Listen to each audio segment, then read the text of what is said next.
And so Exodus 20:15 says, thou shalt not steal. Yeah, you're right. So our land, this is theft.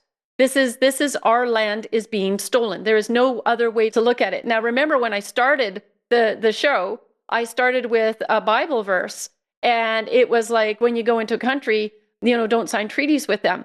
And so that was biblical scripture. And just prior to that, I was talking about how we were a Christian nation. We are a Christian nation, regardless of what all of the globalists want to say, and the governments that are anti-God and really attacking the foundation of this nation. They know it too. They know God exists, and they know that is the only thing, that God is the only one that's holding them back from completely having victory and taking Canada down with the rest of the nations like Venezuela. And we're not going to allow that to happen. But like I say, it comes a time you need to pick a side. And if you don't like secularism, because it wasn't good, it's what opened the door to all of this. And if you don't like multiculturalism and post-national state isms with all the communism, Marxism, and all the rest of it, then there is only one way to decide here in my books. And I'm again providing you that God has our very best in mind with scripture. And it says, thou shalt not steal. That's pretty good. I think we can all agree with that. Now, the next scripture, just to back this up, is again, God says, from Leviticus, you must not steal. You must not lie or deceive one another.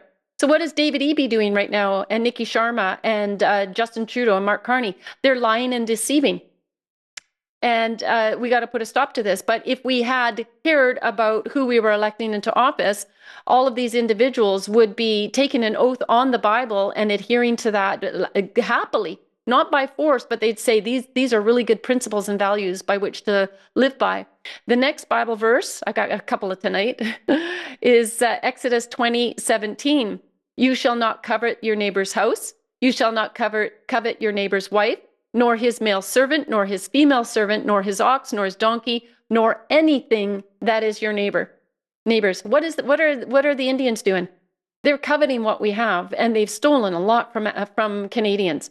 Hardworking Canadians, where hundreds of billions of dollars, I would actually say it's coming close to $1 trillion, has been paid in reparations and in agreements. And there's so much more going on. If we were to actually see the number, we'd probably be shocked. And finally, in closing, a word of hope. I love Psalms. If you just want to start a book in the Bible, start with Psalms. It's just filled with so much encouragement. It says, Psalm 55:22 says, cast your burden on the Lord, and he shall sustain you. He shall never permit the righteous to be moved. And when I was seeing that, I'm thinking about all of this. Are we going to move? Like, is our land? And it comes, the righteous will not be moved. It would be when trials and times come that are challenging for us, that we will stay steadfast with our feet firmly planted. But I want to look at it as a promise right now that we will not be moved from our homes, from our property, from our land.